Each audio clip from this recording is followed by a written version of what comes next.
Hey, what's going on with everybody, man? It's good to be back with you guys. I've been gone for a while, about 9-10 games.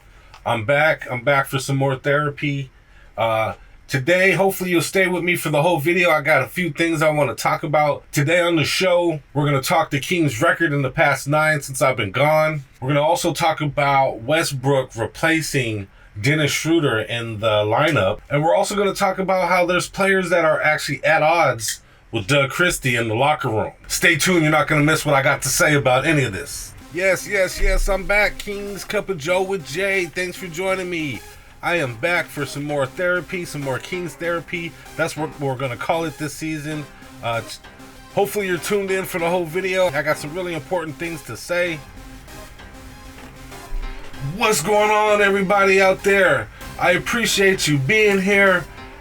To all my friends and my folks out there, and to you Kings fans, it's your guy, Jay Woods, aka Shout the Man, and I'm back at you with another episode of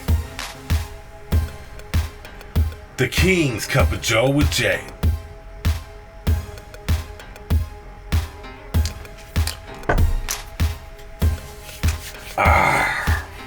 I'm gonna be honest with you. I had Starbucks today. I was privileged enough to go buy me a $4, $5 cup of Starbucks. It was a grande, so it was like $5.50. But hey, had the Starbucks this morning. It was great. It was tasty. Had that the caramel brulee that they bring out during Christmas season. Delicious. But anyway, today is December 19th, 2025. And today is Friday.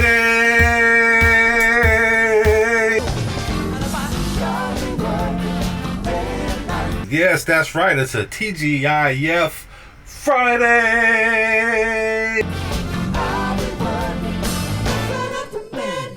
Or should I say TGI Friday?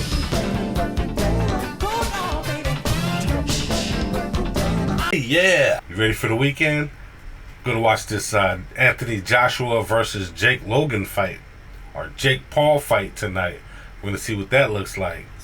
It's gonna be crazy. My prediction is, if this stuff ain't fake, Joshua might knock him out. He knocked out Tyson Fury. He was way bigger than him, so why not? Hey, before I get too deep into the video, too deep into my thoughts, I ask, please click that like button. Please subscribe, make a comment, help me out. We're trying to grow this channel. Anytime you click that like button, it's going to help. And if you subscribe to the channel, that'll be a big help. If you're into Kings Talk, Kings News, or Kings Therapy, click that subscribe button. We're going to be here about once or twice a week, and we're going to talk Kings. We're going to analyze Kings. It should be a fun show. So go ahead and subscribe and click that like button for your boy. I appreciate you. The first thing I want to talk about is the Kings. You know, they're 1-8 in their last 9 games. I think at this point everybody knows this is not that great of a team. This team is not going to the playoffs, even though everybody at the beginning of the season thought that this team was going to push their way into the playoffs, somewhere in the play-in. But as we now see, this team is a lot worse than what we all expected. Way worse than what we expected. And these guys, they just don't gel. You know, it's time to tank without tanking, which is start playing these young guys, start developing some of these young guys, which there has been an opportunity for that because there has been some injuries on the team, such as Domantas Sabonis going down for a few weeks now, and Renaud, however you say that, Renaud, is out there balling. He's developing well. He scored a good amount of points last night. I want to say he had like 25 points last night. He's had some really big games. So Maxime Renaud had 29 points last night, which is great. That's a very good number. And in my opinion, it says this guy's coming along great. He can obviously score. I think one of the things is people want to see him get a little bit bigger, hit the weight room. I don't think this guy is ever going to be like a super big guy. He's quick, he's lean, he's long, he can shoot.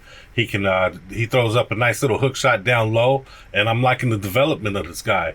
One thing I do want to say is that while these guys are developing, that's great. But when Sabonis comes back, let's try Ronaldo and Sabonis together. Let's see if we can get a big and a tall together, like some of these other teams are going, and some of the new era NBA teams, how they're playing with two bigs, and not necessarily like the old school style where the two bigs were just big old dominating, blocking guys that could only rebound and dunk, stuff like that.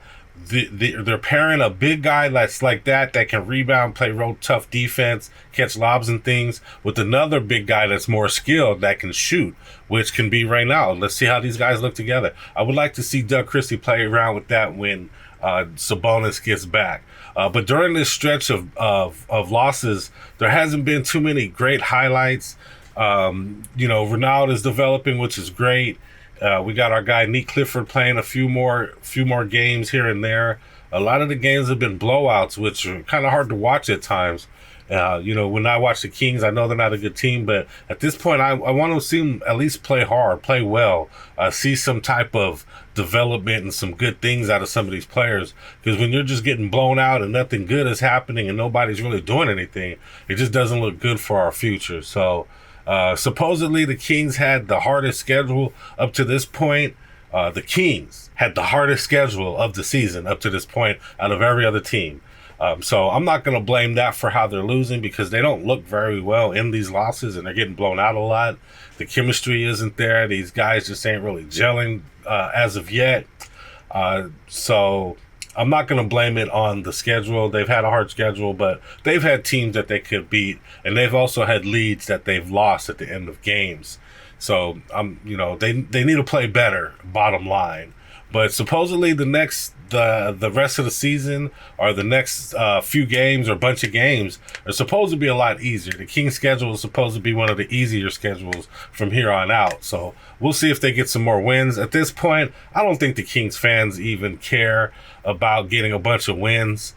I think the Kings fans are resolute. They're understanding that this isn't a good team. They're not going to make it to the playoffs this year. They're not going to be in any kind of play-in game or anything like that. So losses are actually okay at this point. We don't want a ton of wins. We want to be in the bottom 5 at this point. There's nothing to play for this season. There's no reason to go out and go bust your ass, go get injured, go play hard for a team that's not going to make the playoffs. So tank without trying to tank. Don't play your best players. Let these young guys develop. Let these young guys learn what it's like to be out there on the NBA floor, getting losses and taking these L's. Let them feel it. Let these guys develop. So it's obviously going to bring us a better draft pick for in the top bottom 4. We have a really good chance of getting that first place pick.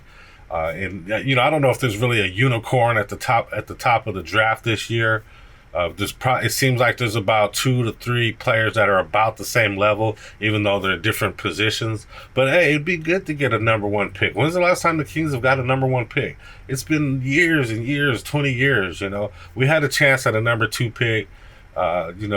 I guess you could say Vlade fumbled that one and not getting Luka Doncic. Picked up Marvin Bagley, and we all know Marvin Bagley didn't work out for the Kings. He's barely working out in the league at all, wherever he's at this time. I'm not sure where Marvin Bagley's playing, but he went to Detroit. He barely played over there and just never was what everybody thought he could be, or definitely not what Vlade Divac thought he could be. So, let's get a pick. Let's get a good pick. Let's get one of these really good players coming out of college that can turn a team around. I'm okay with that at this point. They're tanking without even trying to tank anyway, so the odds are pretty good that we will get a good pick. So they're 1-8 in the last 9. I don't know if I care. At this point, I wouldn't mind seeing some good basketball. But I would like to see some good things headed up for the future, and one of the top picks would be a great situation for the future, obviously. My other topic I want to talk about is Westbrook replacing Dennis Schroeder in the lineup at starting point guard, which I kind of saw happening anyway. Schroeder was injured for a while. He's better now, but he's still coming off the bench. Russell Westbrook is starting off at point guard, and it's just the way he runs the team. This current team that we have now, more of a fast break team, we get down the court quicker. Schroeder was more half court style, and his shot just wasn't clicking. We needed some more offense out of the point guard, and we needed to move the ball a little bit quicker, a little bit better. And Westbrook has been able to do that, and he's even got a few triple doubles in the meantime, just showing his overall skill and why he was one of the previous MVPs of this league. So it's good for this team, good for this current team. Is it a part of the tank? I don't think so. I actually think Westbrook is running the team better than Schroeder did when he first started in the beginning of the season. I have seen Schroeder come in off the bench and play some really good defense, which is great.